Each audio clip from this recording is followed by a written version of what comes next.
Here to talk Ferris State women's basketball with head coach Kurt Westendorp as the Bulldogs gear up for the 2025-26 season. Coach, first of all, how excited are you for another year of Bulldog basketball? Yeah, we're really ready to go. We got such a veteran group of players. We got players that are really familiar with each other, really talented players that have had a lot of success. So we couldn't be looking forward to the season any more than we already are. Of course, that success the last few years, how much has that helped you in terms of some of the players coming back here that know kind of what to expect? Well, they have championship winning habits. Like, that's the good part about having players that not just have been here before, but have been here and had success, is they know what it takes. So we're trying to get 3 freshmen into the mix with us, but having 11 returning players and so many of them being seniors. We have 6 seniors, 1 sixth-year senior, a fifth-year senior, then 4 traditional seniors. It's nice having that kind of maturity on the team, that kind of leadership on the team.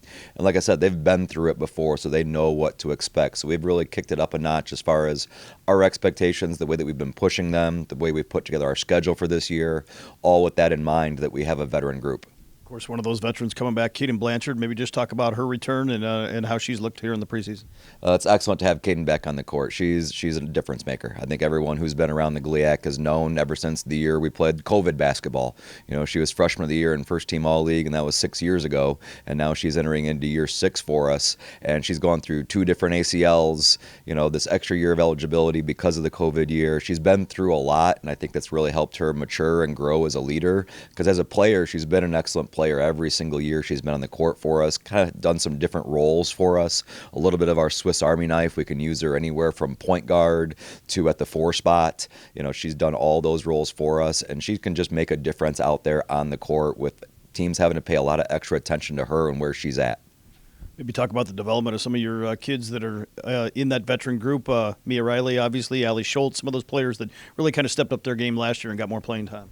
Yeah, I think Mia had an excellent year last year, kind of our breakout player of the year. She was first team all-conference, after not playing quite as much as a sophomore.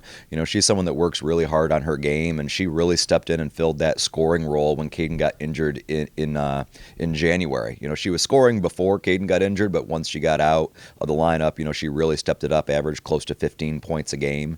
So when you add in Caden back into the mix, you kind of put teams at a little bit of a spot where they got to decide, okay, where are they going to place their better defenders? Because Mia's proven that she's a really capable scorer. Caden's proven that she's a capable scorer. So it really makes us have to be able to stretch teams out a little bit more. And you mentioned Allie Schultz. Allie stepped in last year and filled anything from a reserve role to a starting role. She played a little bit more. She's a stronger guard, but she could kind of defend the 4 spot if we needed to and play a little smaller. Hopefully this year, having a little bit more health, she's able to go back to more natural position, kind of playing more of the 3. But she's an excellent assist-to-turnover player. She's an excellent rebounder of the basketball, and she shot the ball really well last year. And hopefully that continues this year where she can be up in the mid to high 30s as a 3-point shooter for us. Of course, a lot of players we haven't mentioned, Maya Hiram, Claire Erickson. The list kind of goes on of players that have really got a considerable amount of playing time here over the last couple seasons.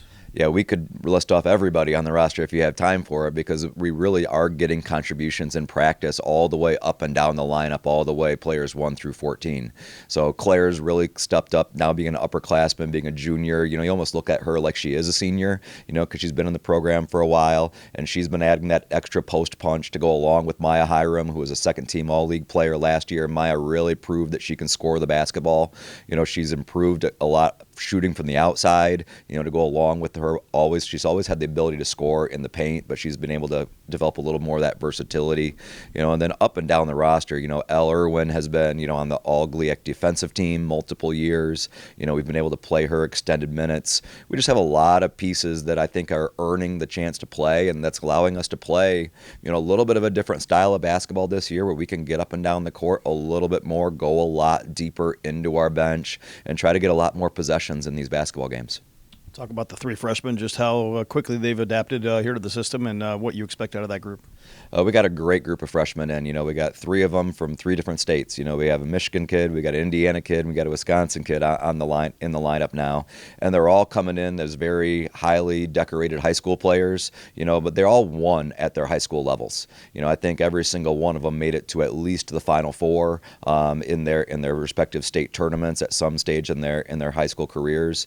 And Charlotte coming out of Ann Arbor really fills that point guard role for us that we needed, losing Kenzie Bowers. Milena coming in from Wisconsin, and she's an excellent rebounder of the basketball, really versatile player. She can shoot it from the outside. She's tough on the inside. She's a great defender. It's going to provide us a lot of depth there. And Kenzie, coming from Indiana, she's a lanky guard. I say lanky because she's about 6 foot, 6'1".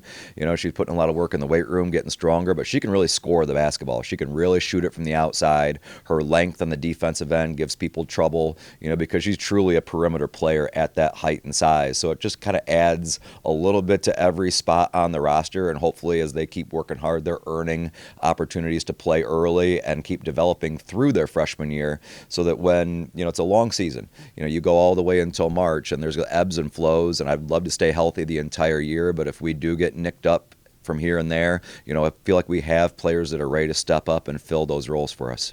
Finally here, the schedule, another challenging one, and you start off with Michigan this week and then right into the Division II Tip-Off Classic next week. Yeah, knowing that we had a veteran roster, we tried to put together a schedule that was going to be a challenging schedule. I might have overdone it a little bit with starting off out in the Tip-Off Classic. We're playing some excellent teams, but that's what you do, is you try to challenge yourself.